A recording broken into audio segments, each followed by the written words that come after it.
This video will go through open access and the REF 2029, looking at the changes that have come about in January 2026, the three routes to REF compliance, and practical steps that you can take to make sure that your research can go forward for the next REF.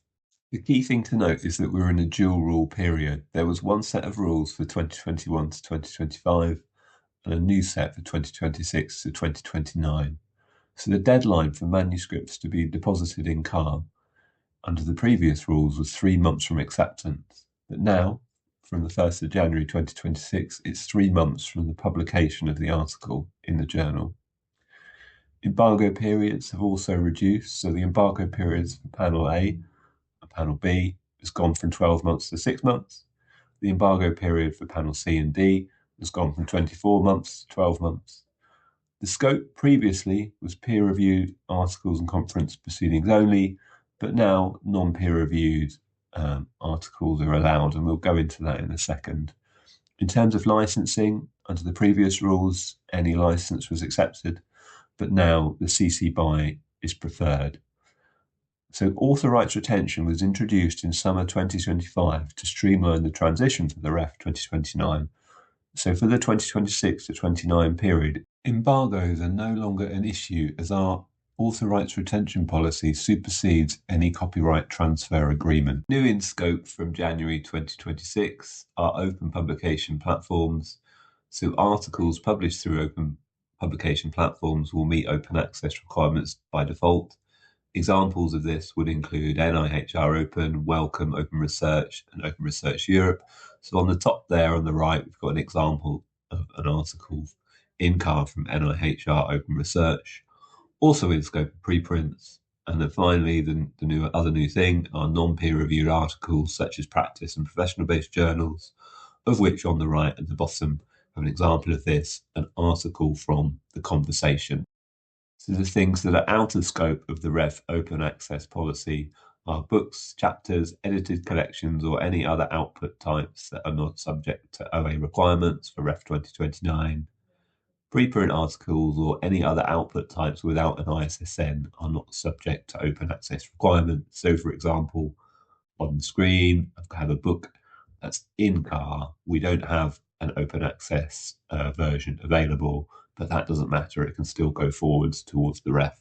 So there are three routes to REF compliance. Route A, the read and publish journal.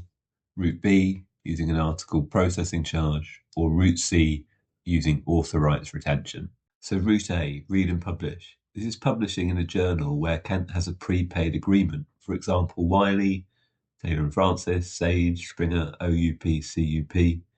Check our read and publish list first. If the journal is there, it's available to publish in, and it will be open access immediately on the publisher side. So this is our read and publish journal search. If I just scroll down to the search, so you can search here for all of the different journals that we have read and publish agreements with. I've started to write architectural in.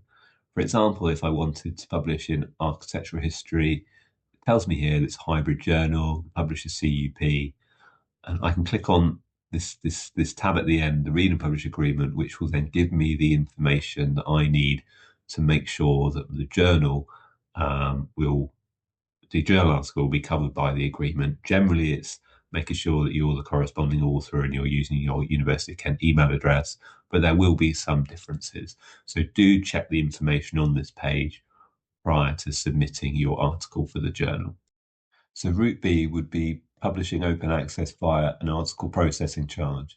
So this is when you want to publish in a journal which we don't have a read and publish agreement with, and we can still help you. So article processing charges can be paid to the publisher to make an article available open access on the publisher's site. For UKRI funded research, we receive a block grant from the UKRI to cover the costs of APCs for articles arising from UKRI funded projects. You can also apply to the library APC pot to cover the costs of publishing in high-quality, fully open access journals. The library APC pot can be used to publish in fully open access journals that require an article processing charge, such as PLOS Ones or Nature Communications. Got a PLOS One journal on the side there. That isn't in any of our deals. And you can also use it to publish in an Elsevier hybrid journal for which we no longer have a read and publish agreement with. So on our article processing charges pages, there's all the information that you will need. If I scroll down, there's information about the application process, how to apply, and there's a link here to apply for APC funding. You fill in the details and it will go to your Director of Research and Innovation for approval. And then behind the scenes, we will liaise with the publisher and pay the APC funding for you. So Route C is author rights retention, and this is publishing in a hybrid journal which we don't have a read and publish agreement with. And this is where author rights retention comes into play. Since we no longer have a read and publish deal with Elsevier, these are perfect candidates for author rights retention. So the journal on the screen is Acta Astronica. So this is a hybrid journal published by Elsevier. So when you try to publish in it, it will either ask you for an APC or will give you the option for the subscription publishing option. And that means on the Elsevier side that only those with a subscription to that journal will be able to access it. However, you can still publish open access in these journals without paying an article processing charge. You just need to include the rights retention statement at submission, which is on the side and on our pages. For the purpose of open access, the authors has applied a Creative Commons CC BY license to any author-accepted manuscript version arising. Then deposit your author-accepted manuscript into CAR, and we can make your research available as green open access in CAR immediately on publication on the journal site. So there's no embargoes, no fees, and your article is still 100% REF compliant.